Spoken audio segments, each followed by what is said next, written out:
하나님의 오늘 로마서 말씀에서 우리가 원수되었고, 그리고 그 원수되었지만 하나님의 아들의 죽으심으로 말미암아 화목된 자로서 기쁘고 즐거워해야 된다라는 말을 바울이 얘기를 하고 있죠. 그래서 이제 지난 시간에 로마서 5장 8절에 우리가 아직 죄인 되었을 때 그리스도께서 우리를 위하여 죽으심으로 하나님께서 우리에 대한 자기의 사랑을 확증하셨느니라, 이렇게 바울이 얘기를 했죠. 우리가 아직 죄인 되었을 때라는 말, 그리고 경건하지 않은 때, 그리고 원수 되었을 때, 이때 바로 하나님께서 우리를 살리시고 구원을 하셨다. 근데 왜? 하나님의 사랑의 언약 때문에. 그래서 우리가 지금 어떤 상태냐, 원래 어떤 상태였는가에 대해서 아는 것부터 이 예수 그리스도를 믿는 것은 시작하는 겁니다. 그래서 하나님의 말씀이 들어오게 되면 죄와 사망이 무엇인지를 하나님께서 알려주시는 거죠. 거기서만 그치는 것이 아니라 하나님의 은혜, 구원, 생명이 과연 무엇이냐에 대해서 이 성령께서 우리에게 직접 이 계시를 통해서 알려주시고, 이 계시의 말씀들이 무엇인지를 성령을 통해서 알려주시는 거예요. 그래서 죄와 사망이 들어옴으로 말미암아 우리는 원수가 되었고, 이 문제가 해결되지 않는 이상은 우리는 지옥이며 지옥으로 갈 수밖에 없는 심판에 있다 라는 것으로부터 우리의 신앙이 사실은 고백이 되어져야 되죠. 근데 오늘 교회의 문제는 이런 신앙의 고백의 첫 단계, 첫 단추인 우리의 죄와 우리의 사망에 대한 인식이 없다라는 거죠. 열심히 교회 예배는 참석하고, 그리고 교회 행사는 열심히 하고 있지만 정작 죄가 왜 사망을 낳고 내가 왜 죄인인지, 지금 어떤 상태인지, 그리고 예수 그리스도께서 우리를 죽으셨다라는 것이 나에게 어떻게 의로 전가가 되는지에 대한 이해 없이 우리는 내가 교회 다니니까, 하나님 믿으니까 천국에 간다 라는 안심을 가지고, 그런 생각을 가지고 지금 살아가고 있는 것이 현실이에요. 그래서 교회에서 목사님들이 얘기를 하잖아요. 지금 당장 죽어도 천국에 갈 수 있는 사람, 자신 있는 사람 손 들어보라. 그러면 다 들죠. 근데 정작 그 얘기를 하는 목사님이나 많은 성도님들이 천국이 무엇인지, 하나님 나라가 무엇인지, 구원이 무엇인지, 그리고 천국과 구원의 조건이 되는 그 전 단계인 예수 그리스도로 말미암아 우리의 죄가 씻어진다. 그리고 우리는 원래 경건하지도 않고 죄인이었고 원수된 자였다라는 말이 무엇인지를 모르고 우리는 무조건 아멘을 외치고 천국에 갈 자신을 얘기하고 있다는 거예요. 남들이 손드니까 똑같이 드는 거죠. 그러니까 이거를 모른 채 하나님의 말씀을 듣는다고 그러고 신앙생활을 한다는 것은 곧 하나님의 이 말씀을 모른 채 우리는 종교적인 흉내만 내고 있다는 거죠. 자기의 열심만을 내고 있다는 거죠. 그러니까 사실 이 성경의 말씀, 이 말씀은 그냥 어떤 다른 종교에서 얘기하는 것처럼 깨달음이나 아니면 어떠한 자기의 삶에 도움이 되는 문제가 아니에요. 이거는 죽음과 생명의 문제입니다. 그렇기 때문에 이 죽음과 생명의 문제이기 때문에 가장 소중히 다뤄야 되고 가장 진지하게 다뤄야 될 주제임에도 불구하고, 그것이 가장 신앙의 기초임에도 불구하고 다른 타 종교처럼 하나의 말씀을 그냥 덮어준 채 나에게 유익한 식으로 내가 도움이 되는 어떤 말씀 정도로만 인식하는 것이 지금의 많은 성도들의 모습이에요. 교회에서 시키는 대로, 목사가 시키는 대로만 하면 나는 천국에 간다라는 착각을 가지고 있는 거죠. 그러니까 하나님의 말씀도 모르고 죄와 사망에 대해서도 모르고 그리고 하나님의 은혜에 대해서도 모르고 부활에 대해서도 모른 채 그냥 교회만 나온다고 하는 것은 결국 그 사람은 성령이 없다라는 얘기죠. 성령이 없다라는 것은 신앙이 없다라는 것이고 이 세상과 하나 된다는 거죠. 즉 예수를 그리스도로 섬기는 것이 아니라 예수가 그리스도니까 예수를 그냥 모범적인 예수 그리고 이적을 베풀었던 그런 예수로만 아는 거예요. 그러니까 이 예수를 자기의 종 부리듯 부리는 것이죠. 예수의 이름만 부르면 돈도 나오고 행복해지고 건강해지고 그리고 이 예수 그리스도가 하신 이 말씀을 내 생활에 적용하면 인간관계도 좋아지고 잘 안 됐던 문제도 다 풀려진다 하는 정도의 수준으로 이 기독교가 타락을 한 겁니다. 그러니까 이 기독교가 타락한 것은 뭐 어떤 도덕적인 타락 그리고 뭐 어떤 세습이나 어떤 돈 그리고 자본 이런 것들의 어떤 타락을 얘기하는 게 아니에요. 사실 이 기독교와 타락은 말씀의 타락입니다. 하나님의 말씀이 없어졌다는 것이죠. 없어졌다는 것은 그 사람 자체가 이제 지옥이 된 겁니다. 그것이 가장 큰 타락이지 뭐 윤리적인 타락 뭐 그게 절에는 없나요? 성당에는 없나요? 없는데 잘 덮는 것 뿐이에요. 다 있습니다. 일반 사회에서 다 똑같은데 이 타락이라는 것은 하나님의 말씀으로부터 멀어졌다는 것이 타락이에요. 뭐 사회운동하고 기독교 정화운동, 뭐 교회 개혁 실천을 한다 이런 분들도 다시 생각을 하셔야 돼요. 하나님의 말씀이 뭔지를 알고부터 그런 운동을 하셔야지 그런 운동만 하는 것은 그냥 NGO 단체라는 거예요. 목사라는 타이틀만 하고 교회라는 타이틀만 가졌지 NGO 단체랑 똑같은 겁니다. 하나님의 말씀이 모든 교회에 지금 떠났다는 것이죠. 즉 이것은 하나님과 화목하지 못한 상태라는 것을 오늘 이 말씀을 통해서 얘기해 주고 계십니다. 예수 그리스도가 너의 신랑으로 왔는데 신랑이 신부를 위해서 죽었지 않느냐. 그런데 네가 그 죽은 신랑을 섬기는 것이 아니라 다른 신랑을 섬기고 있다. 너를 정말로 사랑해주는 신랑이 아닌 다른 신랑을 섬기는 것. 그리고 그 신랑이 진짜인 것으로 착각하는 것. 그리고 날마다 교회 예배당에 와가지고 가짜 신랑에게 아멘 아멘 하는 그런 예배를 드리는 것이 이 교회의 모습이라고 성경 전체가 얘기하고 있습니다. 그러니까 가짜 교회와 진짜 교회, 가짜 신랑과 진짜 신랑. 가짜 신랑을 섬기도록 만드는 것, 그리고 섬기는 것이 왜 그러냐? 그게 귀신 들린 거예요. 그게 666입니다. 가짜는 666이라고 그랬죠? 진짜의 7로 넘어가지를 못해요. 근데 7의 행세를 하는 것이죠. 그 가짜들을 우리는 열심히 섬기는 것, 그것이 바로 율법주의요 바리새주의요 이 세상의 모습이고 우리의 예전의 모습이었다는 거예요. 그 666 인간 짐승을 하나님께서 구해주셨다. 그래서 하나님 자녀로 만들었다라는 것이 교회고, 그래서 교회는 7이 되는 숫자입니다. 교회가 7이 되는 거예요. 6이 아니라. 완전한 예수 그리스도와 연합, 혼인잔치.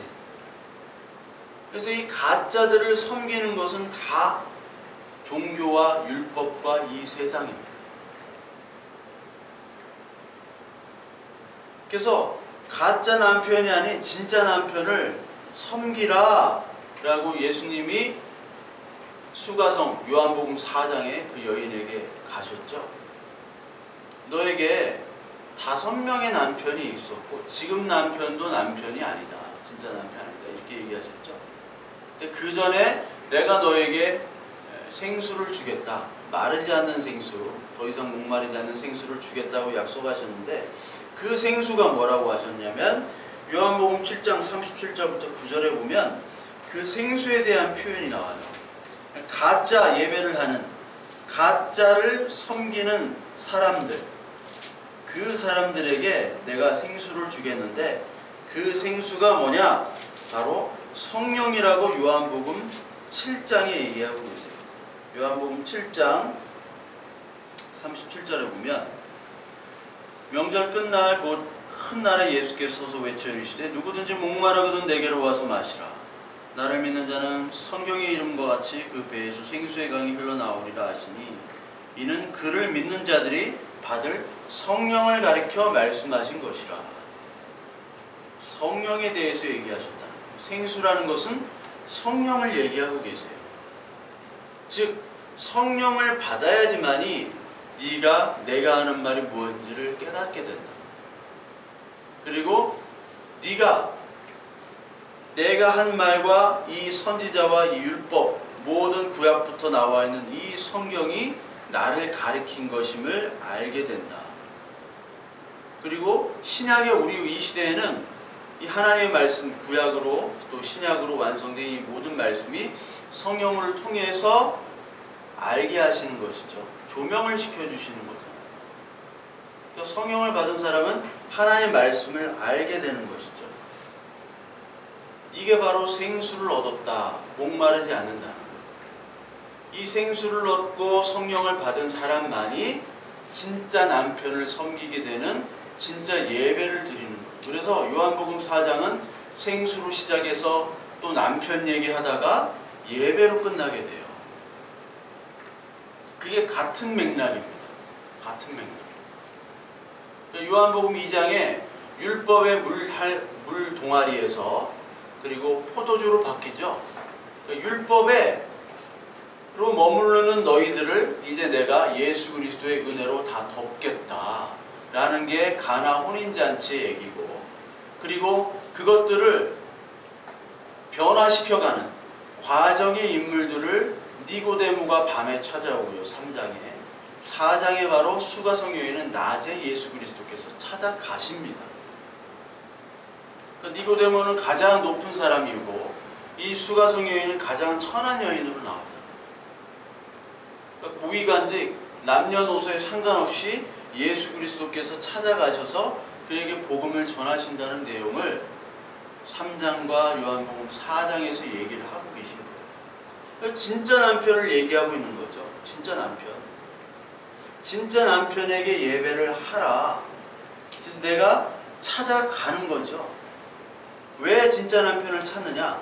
가짜 남편과 살면은 화목하지 못하겠죠. 늘 싸우기 때문에 그런 거예요. 가짜 남편.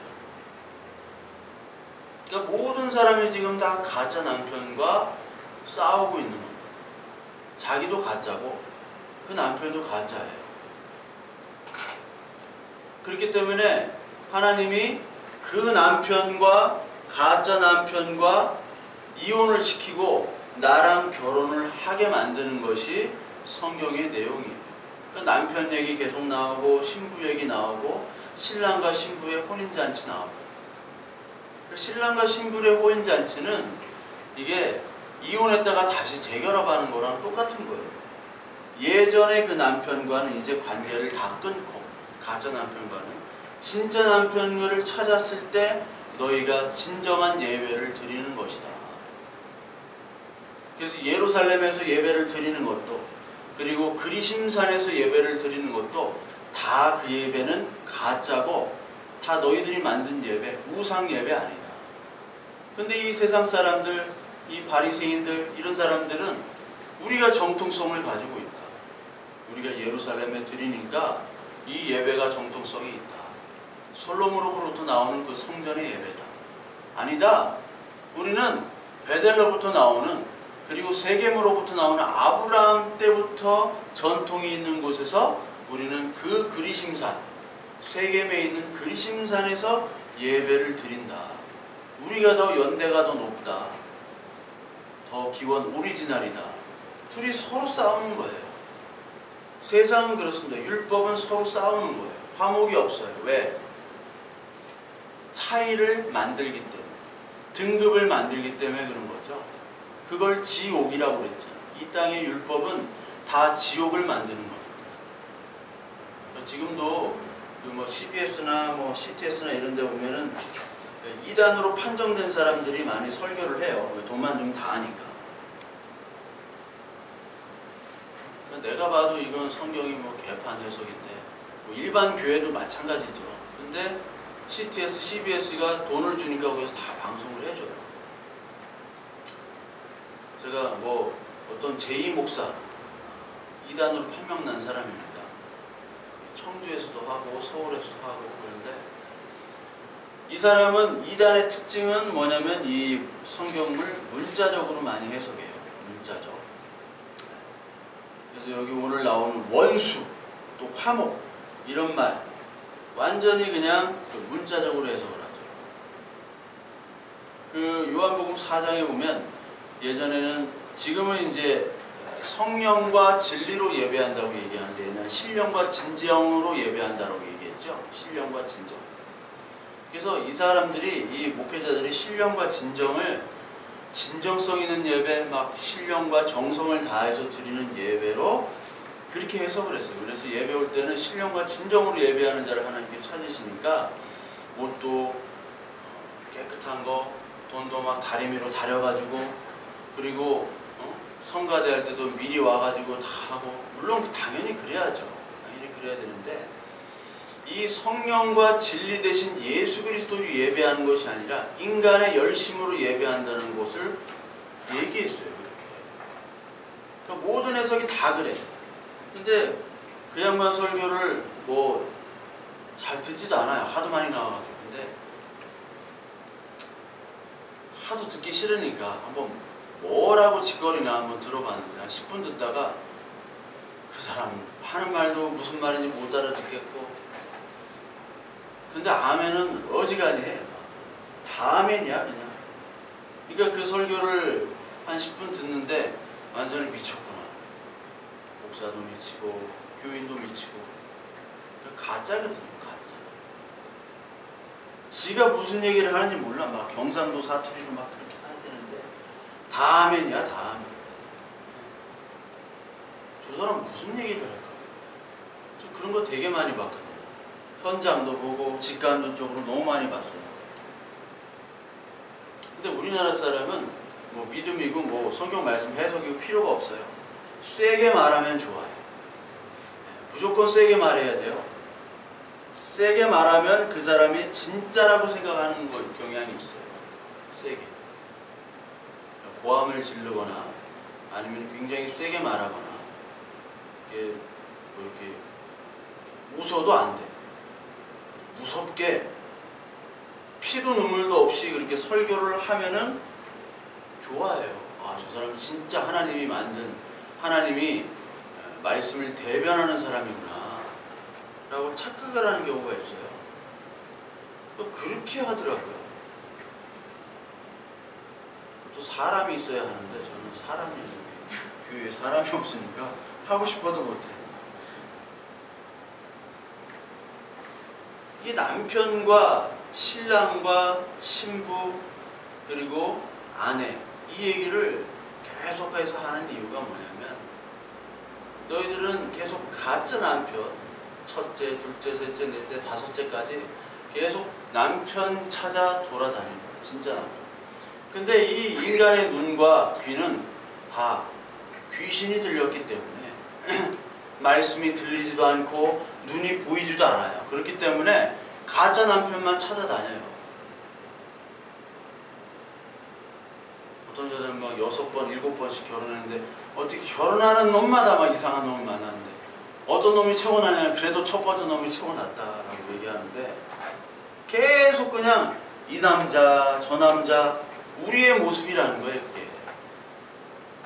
근데 진짜 남편을 주시는 거죠. 어떻게 주시냐?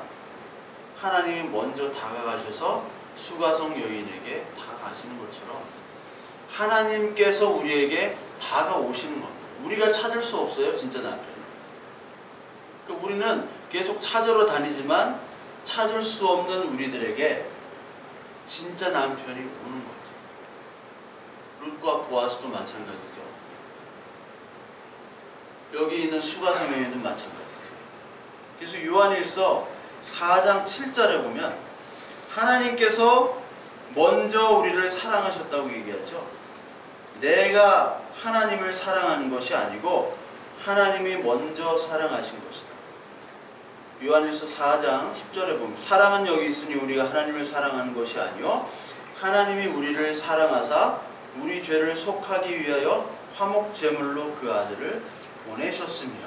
여기에 또 화목제물이 나오죠. 오늘 화목에 대해서 얘기하잖아요.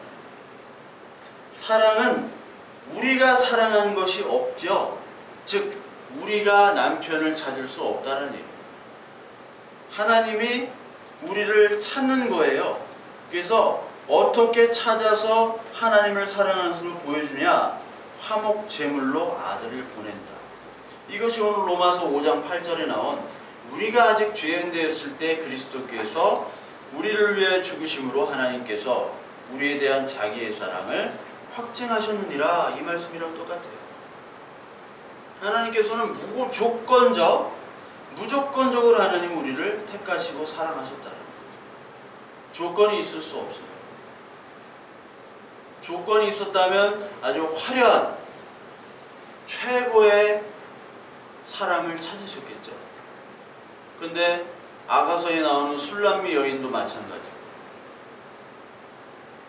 라합도 마찬가지고 룻도 마찬가지고 여기 나오는 수가성 여인도 마찬가지고 이게 다 우리의 모습이잖아요.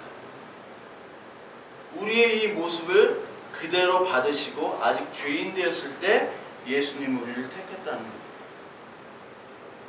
예레미야 1장 5절에 보면 내가 너를 모태에 짓기 전부터 알았고 그때부터 너를 선지자로 세우셨다고 얘기해요.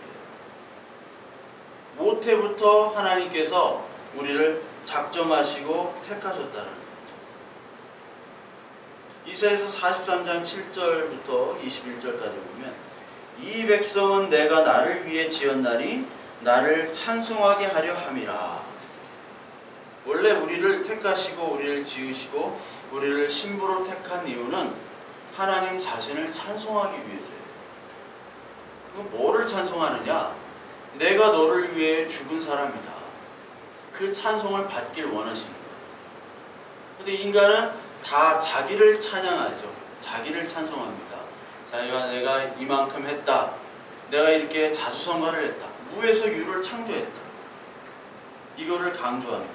그러나 하나님은 그러한 찬양을 받지 않으시고 자기 자신을 찬송하는 그 사람만 받으십니다. 그래서 우리가 예수 그리스도를 믿고 신랑을 만난 신부된 교회, 그 성도들은 바로 우리를 찬양하는 것이 아니라 하나님만을 찬양하고 찬송하게 되죠.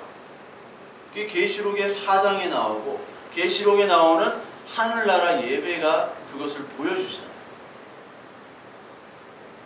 그러니까 진짜 찬양이 뭐냐? 진짜 찬양을 할 수 있는 사람이 뭐냐? 성가대에서 그냥 찬양하는 것이 아니라 오늘 나를 구원해 주신 분은 오직 예수 그리스도밖에 없습니다. 그것이 바로 찬양이에요. 나는 내가 자랑할 것이 아무것도 없고 하나님만을 찬양합니다. 왜? 나를 위한 화목제물로 드려지셨기 때문에. 나는 하나님과 지금 죄로 말미암아 이 화해하지 못한 상태인데 예수 그리스도께서 오셔서 나를 위해 죽으심으로 말미암아 내가 왕이고 내가 인생의 주인인 줄 알았는데 이제 하나님께서 예수 그리스도라는 신랑을 섬기고 예수 그리스도가 너의 주인이야. 그 주인을 떠나면 너는 굶어 죽을 수밖에 없어. 이것을 가르쳐 주시는 그 하나님의 은혜와 사랑, 그 은혜와 사랑이 고백되는 자만이 하나님께 진정으로 찬양하는 거예요. 진정으로 예배를 드릴 수 있는 겁니다. 그래서 예수님이 그 수가성 여인에게 성령과 진리로 예배를 한다. 그렇게 얘기하십니다. 성령과 진리를 통하지 않고서는 예수 그리스도가 나를 위한 화목제물이 되셨다라고 믿을 수가 없어요. 그러니까 우리는 지금 어떤 예배를 드리고 있느냐, 우리가 만족하는, 우리 나름대로 생각하는 예배와 찬송을 하고 있는가, 그거는 다 가짜라는 것이죠. 하나님을 예배하고 하나님을 찬양하는 것이 아니라 오직 나와 내 가족, 내 이해관계에 있는 것들을 자랑하고 찬양하는 예배가 될 수 있다는 거예요. 바울이 예전에 그런 예배를 드렸거든요. 율법의 예배. 그래서 나는 정말로 흠없는 자, 죄 없는 자라고 스스로 인식할 정도였어요. 실제로 그렇게 살았고요. 그것이 하나님을 잘 섬기는 거라고 생각을 했어요. 즉 바울에게 가장 문제는 죄의식이 없었다는 거죠. 죄의식이라는 게 없었어요. 바울은 회심하기 전 그 사도행전 9장에서 다메섹 예수 그리스도를 만나기 전까지는 이 바울은 죄의식이 전혀 없었어요. 왜? 나는 율법을 잘 지키는 사람이기 때문에. 외적으로 하나도 흠이 없는 자였다라고 자기가 직접 고백을 하잖아요. 흠이 없었다. 그 정도로 철저한 사람이었습니다. 근데 디모데전서 1장 12절부터 16절까지 뭐라고 나와요? 내가 비방자고 박해자고 폭행자고 죄인 중에 괴수다라고 얘기하잖아요. 디모데전서 1장 12절 나를 능하게 하신 그리스도 예수 우리 주께 내가 감사함은 나를 충성되이 여겨 내게 직분을 맡기심이니 내가 전에는 비방자여 박해자여 폭행자였으나 도리어 긍휼을 입은 것은 내가 믿지 아니할 때 알지 못하고 행하였습니다. 우리 주의 은혜가 그리스도 예수 안에 있는 믿음과 사랑과 함께 넘치도록 풍성하였도다. 미쁘다. 모든 사람이 받을 만한 이 말이 그리스도 예수께서 죄인을 구원하시려고 세상에 임하셨도다 하였도다. 죄인 중에 내가 괴순이라. 그러나 내가 긍휼을 입은 까닭은 예수 그리스도께서 내게 먼저 일체 오래 삼으심을 보이사 후에 주를 믿어 영생하는 자들에게 본이 되게 하려 하심이라. 내가 비방자, 박해자, 폭행자였죠? 내가 알지 못하고 행했다고 얘기하잖아요. 로마서 10장에도 마찬가지로 내가 알지 못하고 행했다. 뭘 알지 못했습니까? 내가 죄인인 것을 알지 못했고 그 죄인을 용서해 주시는 하나님의 은혜와 사랑이 무엇인지를 알지 못하고 내 행위와 내 열심으로 천국, 자기의 천국과 자기 구원을 만들었다는 거죠. 근데 그것이 하나님을 대적하는 줄을 몰랐다는 거예요. 그래서 내가 죄인 중에 괴순이라 라고 얘기를 해요. 내가 죄인 중에 괴수입니다. 근데 하나님이 나에게 먼저 일체 오래 참으심을 보이셨대. 먼저라는 말이 나오죠. 내게 먼저. 내게 먼저 오셔서 내가 이렇게 죄인 중에 괴수의 행위를 한다 하더라도 하나님이 계속 참으신 거예요. 왜? 긍휼함의 모델로 너를 택한 거예요. 그러니까 저와 여러분들은 다 긍휼함의 모델이에요. 그렇게 하나님을 떠나고 원수 짓고 죄를 짓음에도 불구하고, 이따 원수에 대한 설명을 할 겁니다. 원수가 뭔지. 함에도 불구하고 하나님이 오래 참으셨다. 왜? 너는 창세전에 예정된 내 언약으로 만들어진 내 자식이자 내 신부, 내 자녀 존재이기 때문에 그렇죠. 그 사랑을 하나님의 성령으로 아니면은 깨달을 수 없다라는 거예요. 그러니까 너는 죄인의 고백이 되어져야 되는 거예요. 바울이 그 전까지는 없었어요. 죄로 말미암아 하나님과 화해하지 못한 그 상태, 하나님으로부터 떠난 상태, 그것이 바로 화목되지 못한 상태고, 오늘 로마서 5장 9절부터 11절까지 나오는 화목이라는 단어가 여기 나와요. 또 원수라는 단어가 나와요. 원수와 화목은 비슷한 말이에요. 왜? 원수가 해결이 되면 화목이 되는 거지만 원수된 존재로 남게 되면 화목하지 못한 존재가 되기 때문에. 그래서 원수라는 단어는 뭐냐면 이게 적이 증오를 가진 거예요. 증오. 이게 헬라어 말로 엑드로스라는 말은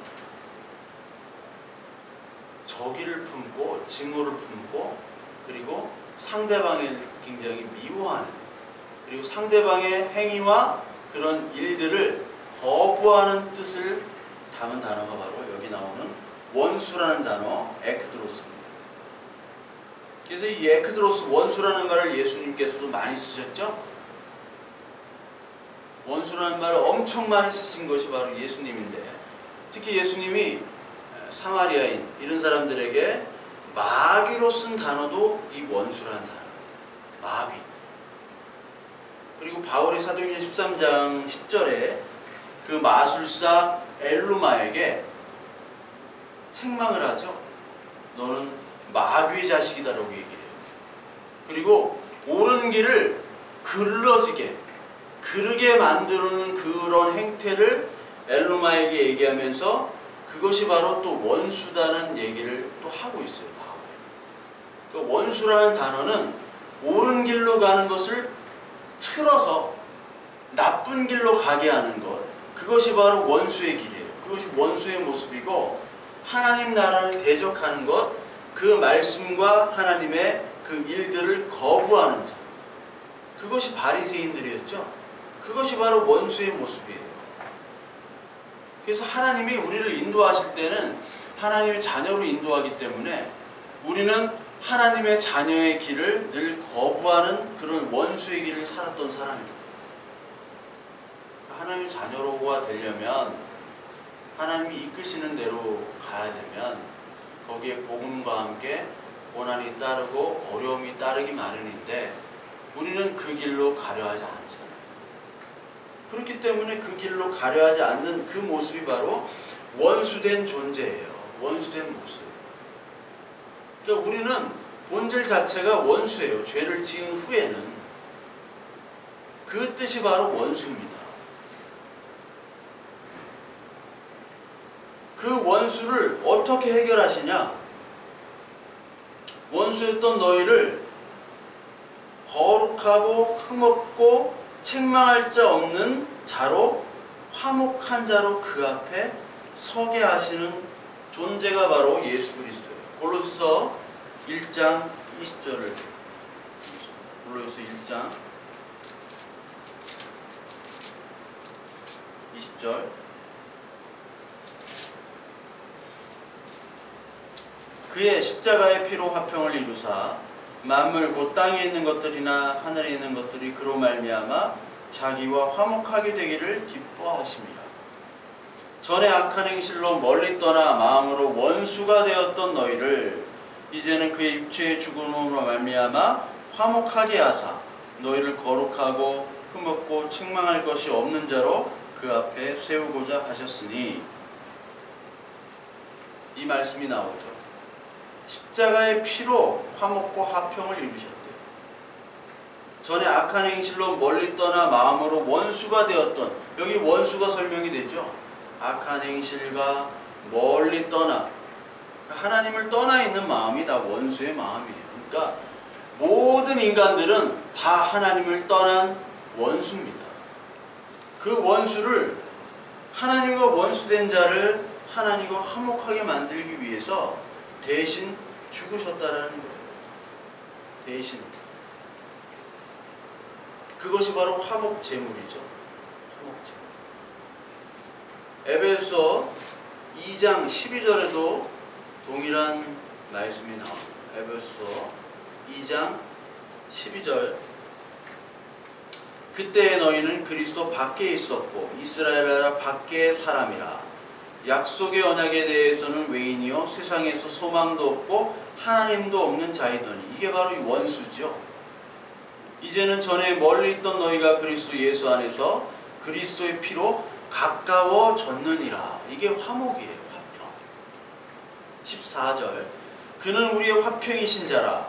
둘로 하나를 만드사 원수된 것 곧 중간에 막힌 담을 자기 육체로 허시고 법조문으로 된 계명의 율법을 폐하셨으니 이는 이 둘로 자기 안에서 한 세 사람을 지어 화평하게 하시고 또 십자가로 이 둘을 한 몸으로 하나님과 화목하게 하려 하심이라. 원수된 것을 십자가로 소멸하고 또 오셔서 먼 데 있는 너희에게 평안을 전하게 하시고 가까운 데 있는 자들에게 평안을 전하셨으니 이는 그로 말미암아 우리 둘이 한 성령 안에서 아버지께 나아감을 얻게 하려 하심이라. 이 말씀이 우리의 마음에 심금을 울리고 우리의 마음속에 성령으로 역사하게 되고 이 말씀을 통해서 내가 얼마나 원수된 자였고 또한 얼마나 하나님의 긍휼하신 은혜를 입은 자인지를 이 말씀을 읽으면서 우리는 감사 찬송을 올려야 돼요. 그것이 교회입니다. 그런 교회가 진짜 교회고 진짜 신부예요. 이 화평이라는 것, 이 화평은 가짜 신랑인 이 세상과는 화평이 될 수가 없죠. 가짜 신랑은 원수애란 말이에요. 원수. 그래서 야고보서 4장 4절에도 하나님과 원수되고 간음하고 세상을 사랑하고 세상과 하나 된 것을 이야기를 하죠. 그래서 야고보서 4장 4절에 간음한 여인들아, 이게 우리들을 얘기하는 거예요. 세상과 벗된 것이 하나님과 원수됨을 알지 못하느냐. 그런즉 누구든지 세상과 벗이 되고자 하는 자는 스스로 하나님과 원수되는 것이라. 너희는 하나님이 우리 속에 거하게 하신 성령이 시기하기까지 사모한다 하신 말씀을 헛된 줄로 생각하느냐. 이 원수된 자는 다 간음한 것으로 얘기를 하고요. 그리고 세상과 벗된 자라고 얘기를 해요. 이 벗된 자들은, 세상과 벗된 자들은 어떤 걸 구합니까? 세상 것을 구하죠. 왜? 세상과 벗됐기 때문에. 그래서 야고보서 4장 2절에 그 앞에 나오는 거, 너희는 욕심을 내어도 얻지 못하여 살인하며 시기하여도 능히 취하지 못함으로 다투고 싸우는도다. 이게 화목하지 못한 모습입니다. 너희가 얻지 못하면 구하지 않기 때문이요 구하여도 받지 못하는 정욕으로 쓰려고 잘못 구하기 때문이라. 이 세상과 간음한 이 사람들, 하나님과 원수된 사람들, 세상과 벗이 되고자 하는 사람들은 열심히 구합니다. 세상 것을. 왜? 자신의 정욕으로 쓰기 위해서. 근데 안 주세요. 하나님이. 하나님의 것을 구해야 되는데 세상의 것, 인간의 것을 구하기 때문에 거기에는 하나님이 응답을 하지 않죠. 근데 성경은 그런데 가만히 보면요, 세상은 자기 욕심대로 열심히 피도 눈물도 없이 사는 사람이 더 잘 살거든요. 근데 그게 지옥이라는 거예요. 그 사람들의 내면을 보면 그 사람은 화평이라는 걸 조금도 찾아볼 수가 없어요. 늘 다투는 문제, 늘 싸우는 문제로 그들은 사실은 괴로워하고 있어요. 이 세상 역사가 다 그렇잖아요. 역사를 공부해 보세요. 다 서로 전쟁하는 얘기밖에 없어요. 서로 싸우고 죽이고 전쟁하는 얘기의 역사는 결국. 이 세상에는 여기 나오는 샬롬, 화평이 없어요. 하나님이 주시는 화평은 왜? 가짜를 섬기기 때문에, 이 세상을 섬기기 때문에 그렇죠. 그래서 하나님께서는 우리가 할 수 없는 거예요. 화평과 화해를. 왜? 능력이 없기 때문에. 우리는 늘 세상으로만 쫓아가기 때문에.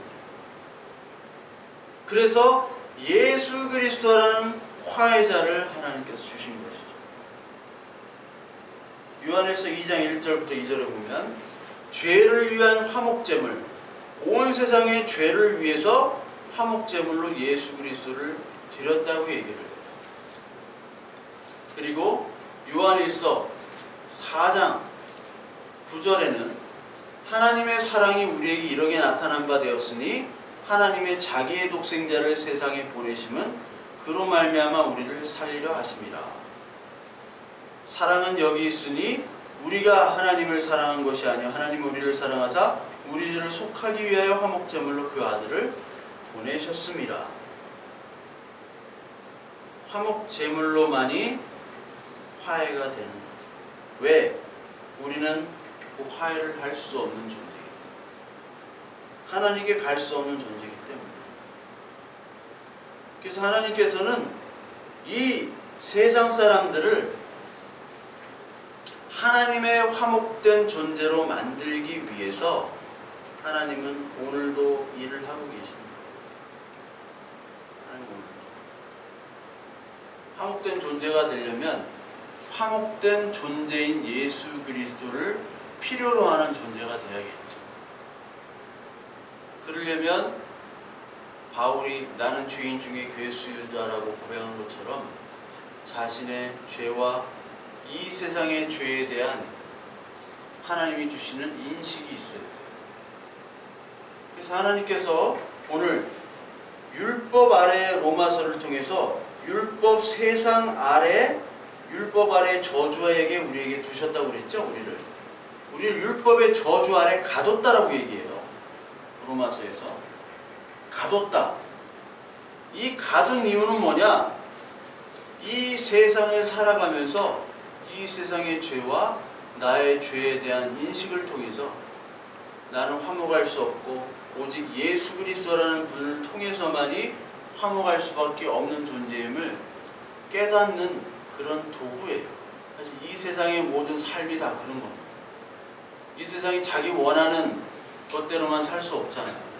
자기 원치 않는 세상에 사는데 살면서 다투기도 하고 싸우기도 하고 내 죄도 보면서 다른 사람의 죄도 보면서 그것들을 보는 이유는 바로 뭐냐면 이 세상은 진정한 감사와 찬양과 평화가 없구나. 예수 그리스도를 통한 안식만이 가능하구나 라는 것을 보라는 거예요. 보라는 거. 외국에 다녀보면은 외국 좋습니다. 근데 외국은 정말 불편해요. 한국이 얼마나 살기 좋고 얼마나 좋은 곳인지를 외국에 가면 알 수가 있어요. 못 사는 나라뿐만 아니라 잘 산다고 하는 나라를 가봐도 너무너무 불편한 것들이 많아요. 그건 실제적으로 많이 다녀본 사람들은 느낍니다. 우리나라처럼 살기 좋은 나라 별로 없습니다. 거의 없다고 봐도 돼요. 근데 또 너무 살기 좋으면요 사람들이 자살을 해요. 인간. 뉴질랜드요. 제가 뉴질랜드를 안 가본 데가 없어요. 구글 지도로 구글 지도로 안 가본 데가 없어요. 너무 아팠어. 구글 지도로 여행하는 다 봤는데 진짜 좋거든요. 뉴질랜드. 근데 지금은 우리나라가 저기 자살률 1위지만 옛날에 부동의 1위가 뉴질랜드였어요. 뉴질랜드가 부산이랑 뭐 김해, 부산이랑 울산이랑 합치면은 아마 뉴질랜드 인구예요. 울산, 부산, 김해 요 정도 인구 합치면은 딱 뉴질랜드 인구 나와요. 500만이 안 돼요. 그 큰 땅인데. 근데 경관도 좋고 뭐 부족한 것들이 없거든요. 450만, 500마리인데 관광 수입도 많고 양도 뭐 한 1억 마리 되는 것 같고 양 팔고 그거 못 만들어 팔고 관광 수입하고 그것만으로 하면 450만 명이 뭐 충분히 먹고 살죠. 자연경관도 좋아. 근데 심심하니까 사람들이 자살하고 우울증에 빠지는 거예요. 우리나라는 심심할 날은 없는데 너무 괴로워 살기. 경쟁이 심하고. 그래서 그냥 막 자살하는 거예요. 이러나 저러나 똑같이 자살하는 거예요. 인간은요. 경치가 좋아도 자살하고요. 안 좋아도 자살하고요. 북한 보세요. 자살률이 없어요. 거의. 사는 거 자체가 죽겠는데 뭐. 자본주의도 지옥이고 공산주의도 지옥이에요. 그렇게 경치가 좋은 곳도 지옥이에요. 오래 살다 보면.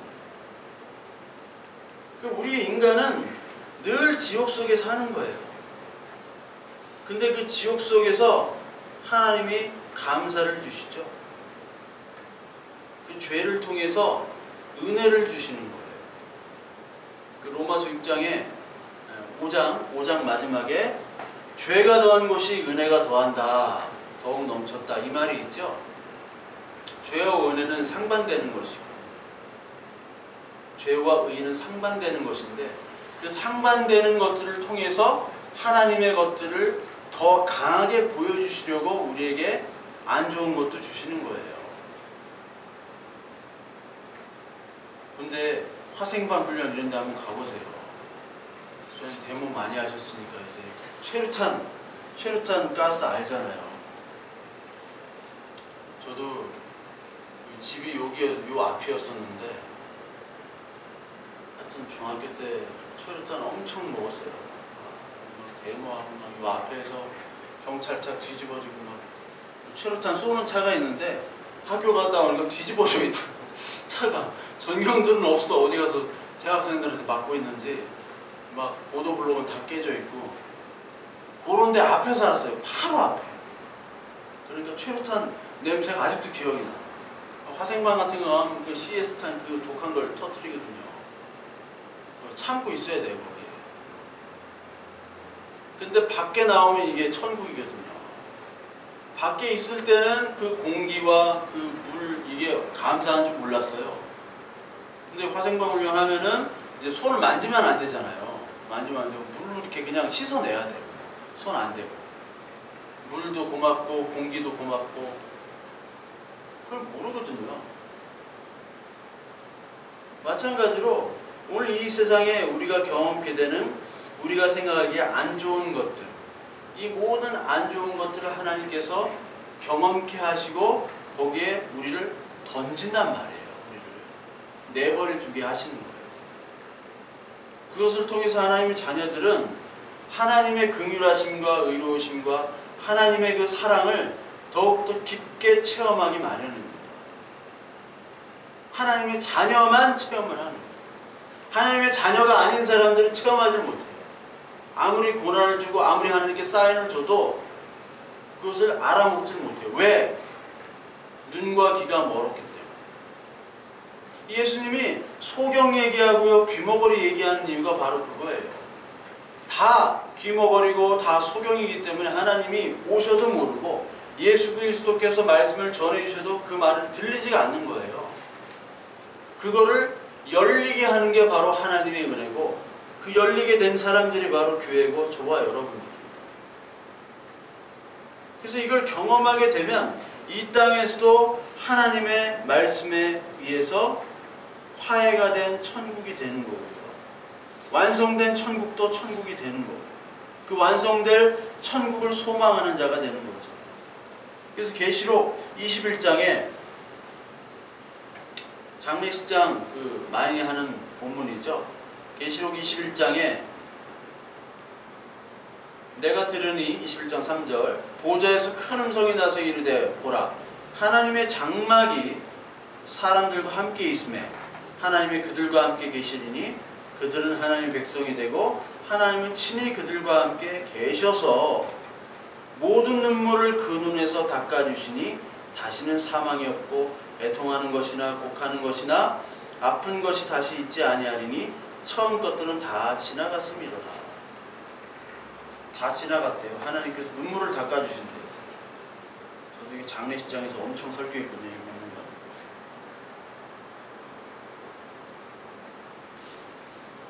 근데 이 말은 하나님의 나라에서는 눈물을 다 닦아주시죠. 이제 눈물이 없어요. 근데 맨 마지막에 처음 것들이 다 지나갔대요. 이 처음 것이 뭡니까? 우리의 죄란 말이에요. 아담으로부터 오는 죄. 그 죄, 처음의 모습. 가인이 아벨을 살해하고 계속 이제 죽이고 하는 인간의 모든 존재적인 모습. 인간의 본질적인 죄인의 괴수. 하나님을 대적하는 그 원수의 모습이 다 지나가고 그 괴로움들이 다 지나가고 하나님이 이제 눈물을 닦아주시는 거예요. 이게 하나님의 사랑의 방식이거든요. 근데 새하늘과 새 땅이 이미 이 땅에 우리가 왔잖아요. 하나님의 나라가 너희 안에 있다 이미. 그렇다면 오늘 이 세상을 살아가면서도 눈물을 흘리죠. 우리 성도로서 살아가는 것이 얼마나 힘듭니까? 눈물을 흘릴 수밖에 없어요. 너무나 처절하고 힘들고요. 예수 그리스도를 믿으면서도 어떻게 저렇게 고난이 많고 가난과 질병과 시달리는 사람들이 너무너무 많아요. 근데 그 속에서도요, 하나님의 그 사람을 향한 눈물을 닦아주심을 성도만을 고백할 수 있다. 성도만. 이 세상 사람들은 그걸 정신병이라고 하겠죠, 우리를. 근데 성도만 그것을 경험하고 고백할 수 있는 거예요. 그 괴로움 속에서도 하나님 나라, 온전한 하나님 나라를 소망하는 자로 사는 거죠.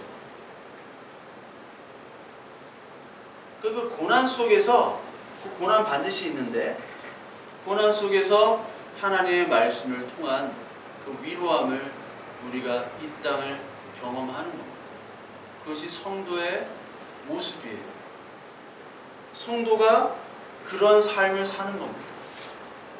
거기에 우리의 기쁨이 있고 거기에 우리의 위로가 넘치는 거죠. 그래서 오늘 로마서 5장 마지막에 이제 우리로 화목하게 하신 우리 주 예수 그리스도로 말미암아 하나님 안에서 또한 즐거워하느니라 라고 나오죠. 즐거워하느니라. 예수 그리스도께서는 죽으셨죠. 근데 다시 부활하셨습니다. 죽음이라는 것은 다 애통하고 슬퍼했잖아요, 사람들이. 근데 부활하면서 기뻐하죠. 제자들이나 많은 사람들이 놀라하면서 기뻐했잖아요. 어떻게 예수 그리스도께 다시 부활하셨을까? 죽지 않는 것은 가짜 신랑입니다. 가짜 메시아예요. 그리고 부활하지 않는 것은 또 가짜예요. 가짜들은 죽기만 하거나 혹은 죽지 않고 부활만 하거나 또 죽기만 하고 부활 안 하거나 이런 것들이 다 가짜예요. 우리가 신앙생활하는 것도 저 사람이 가짜인지 아닌지 보면 어떤 사람은 맨날 애통만 해요. 죽을 때까지 애통만 해요. 가짜예요. 귀신 들린 거. 어떤 사람은 죽을 때까지 그냥 막 웃기만 해요. 귀신 들린 거예요. 기뻐만 해요. 막 하나님 기뻐하신다 뭐. 그 있잖아요. 뭐 항상 기뻐하라. 항상 기뻐해. 막 항상. 정신병자들이 항상 기뻐하는 거잖아요. 그러니까 가짜들은 다 이렇게 하는 거예요. 예수께서 죽으시려고 할 때 광야 그 시험 때 사탄이 뭐라고 얘기해요? 죽지 말라고 하는 거잖아요. 예. 메시아, 진짜 메시아는 죽어야 돼요. 진짜 교회는 죽어야 되는데 죽지 마라. 더 살아라. 영광을 보여라. 내 종이 되라. 사탄은 그렇게 얘기합니다. 물질에 추구하고 영광을 추구하여 거기에 종이 되라 그래라. 그것을 통해서 하나님을 전도하면 되지 않느냐 이런 말을 해요. 가짜예요, 가짜. 베드로도 그랬죠. 죽으려고 예수 그리스도께서 내가 죽으러 왔다 하니까 안 됩니다. 그러니까 사탄이라고 얘기해요. 사탄아 물러가라. 너는 하나님의 일을 생각하지 않고 사람의 일을 생각하는 거야. 하나님의 일은 777인데 사람 짐승의 수는 666이잖아요. 그러니까 사람이 좋은 대로 야 지금 죽으면 안 돼. 전도해야 되고 더 해야지. 그래서 왕국을 건설해야지. 이게 사람의 판단인데 하나님의 판단은 죽이시는 거예요. 근데 똑같이 예수 그리스도의 부활도 방해를 하잖아요. 예수님이 부활하셨는데 그거를 모르게 하려고 그 바리새인들이랑 그 군인들, 귀족들, 그 사두개파 애들이 그 부활한 그 현장을 다 막아두잖아요. 쉬쉬하잖아요. 부활 안 했다는 걸로. 이게 사탄의 일이거든요. 죽음도 못하게 하고 부활도 못하게 한 이 가짜들. 그래서 요한복음 10장 17절부터 18절까지 예수 그리스도께서 뭐라고 얘기하냐면 목숨을 버리는 것은 내가 다시 얻기 위함이다 라고 얘기해요. 내가 목숨을 버리는 이유는 내가 다시 생명을 얻고 나도 살지만 너희도 사는, 부활하기 위해서 내가 죽는 거다라고 얘기해요. 내가 내 목숨을 버리는 것은 그것을 내가 다시 얻기 위함이니 이로 말미암아 아버지께서 나를 사랑하시느니라. 이를 내게서 빼앗는 자가 있는 것이 아니라 내게 스스로 버리는 것이라. 다시 살기 위해서. 그러니까 예수님께서는 율법, 즉 옛 언약을 따라서 죽으시는 분이고요. 그리고 복음, 새 언약을 따라서 사시는 분이에요. 죽었다 살아야 돼요. 이게 세례죠. 죽었다가 사는, 물에서 건졌다가 물에 담궜다가 건지는, 빼는. 교회도 마찬가지. 저와 여러분도 죽었다가 사는 거예요. 이 두 언약의 증인, 옛 언약 율법과 복음 새 언약의 두 언약의 증인으로 죽었다가 사신 분이 바로 예수 그리스도고, 그게 바로 저와 여러분들이에요. 그렇기 때문에 우리는 죽지만 죽어도 기쁘고 살아도 기쁘고 즐거워하느니라. 왜? 화목하게 되었기 때문에. 레위기에 나오는 제사, 5가지 제사 중에 하나가 화목제죠. 레위기 7장 14절부터 16절까지 보면은 그 화목제에 대해서 나오는데, 유일하게 제사 5가지의 제사 중에서 유일하게 제사장과 제물을 드리는 모든 사람들이 함께 음식을 나누는 제사가 화목제. 화목제는 파티예요, 파티. 제사장에게 어떤 고기를 주냐면 가슴살과 뒷다리를 줘요. 예, 닭가슴살과 뒷다리. 그러니까 항상 목사들에게는 닭다리를 줘야 돼요. 맛없는 닭가슴살과 함께. 닭가슴살과 뒷다리를 주고, 그리고 다른 제사 드리는 사람들은 함께 음식을 나누는 유일한 제사예요. 이게 신랑인 제사장과 그 제물을 드리는 신부 교회와 함께 나누는 신랑 신부의 혼인잔치를 상징하는 게 바로 화목제. 왜? 화목했으니까 파티를 해야죠. 파티. 서로 싸우고 했는데 이제 화해를 했으면 파티를 해야죠. 어떻게 그냥 가요. 화목제로 나오는 힐라스테리온이라는 단어는 바로 이 기쁨의 잔치를 얘기해요. 천국잔치. 그러니까 성경은요, 처음부터 끝까지 하나도 그냥 허투루 볼 수 있는 그런 문장과 단어가 없어요. 네. 그러니까 그거를 공부하기도 바쁜데, 네? 아무도 성경을 보질 않아요. 아무도. 목사가 안 보니 성경 말씀이 없는 타락이 됩니다. 성경을 안 보기 때문에, 보긴 본데 맨날 보고 묵상하고 하는데 지멋대로 보는 거는 백날 봐야 소용없는 거예요. 성경 필사책도 있잖아요. 성경 필사책. 잘 팔리고 가보로 물어 뭐 준다 하는데, 그런 거 해봐야 아무 소용없어. 도로아미 타버려요. 도로아미 타버. 화목이 되지 못하는 거예요. 그러니까 오늘날 화목이 되는 이 기쁜 잔치로 오늘 예배를 하고 있는가. 신랑이 왔는데 기뻐해야 되잖아요. 요한의 제자들, 다른 제자들은 다 금식하는데, 아니 금식하는데 왜 예수님 금식 안 하고 이렇게 먹고 자빠져 있습니까? 왜 파티를 합니까? 예수님이 얘기하잖아요. 신랑이 왔는데 혼인잔치 때 금식하는 사람 봤냐?